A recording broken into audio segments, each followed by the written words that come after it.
Hello, friends. Welcome to our vlog. I'm Emery. And I'm McKenna.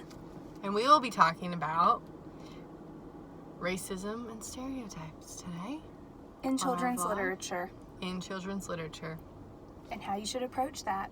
And what you should do in your classroom. And questions you should ask your students. Every day. All the time.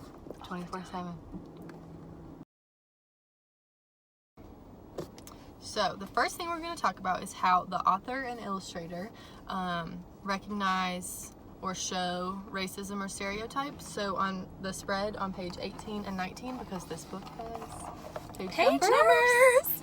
We love page numbers! So, McKenna, how would you say the author illustrator shows us stereotypes here? Well, I could think of there's... a couple. I can too. So there's several examples that show examples of racism and stereotypes.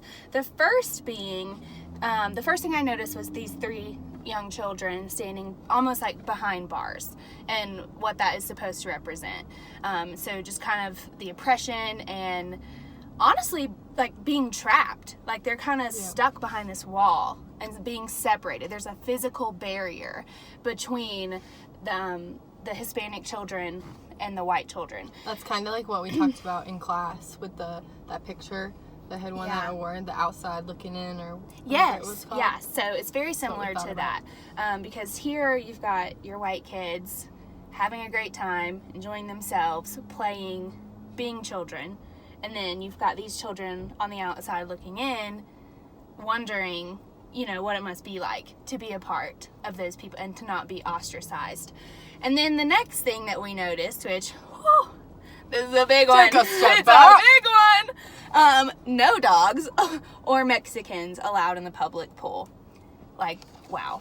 As a child, I can't imagine what that would do to them and like to them accepting who they are by seeing that sign. So not only do we see this, but we also see them kind of comparing, you know, Mexicans to animals, which is Insane. really, insane. Not cool, and Against a blatant the example. rules. Yeah, blatant example of racism.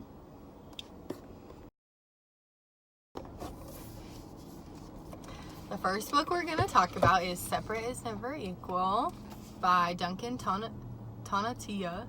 And this book won the Pura Belpre Honor Award that is given to a Latino or Latina author or illustrator that shows Latinx culture well. Yeah. So, you want to talk about what it was about? Sure. So this book follows the family of young Sylvia Mendez as they are fighting for equal rights and education for their children.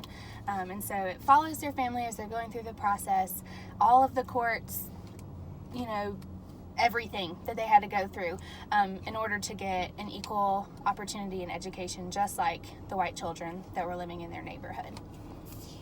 So let's dive in.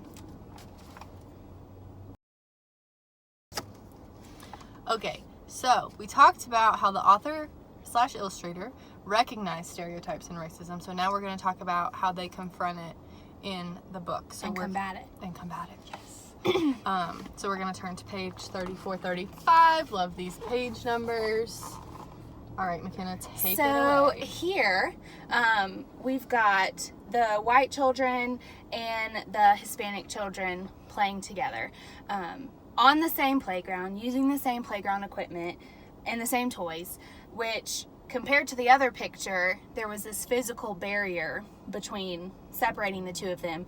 And then here we have them playing on the same playground. No signs. So, no signs. No keep out signs. Yeah, none of that. So this just really shows kind of how they evolved throughout the book and how the situation kind of changed. And so this was after the court cases had been won and they were able to integrate the schools, and Sylvia's family, her siblings, were allowed to go to the white school.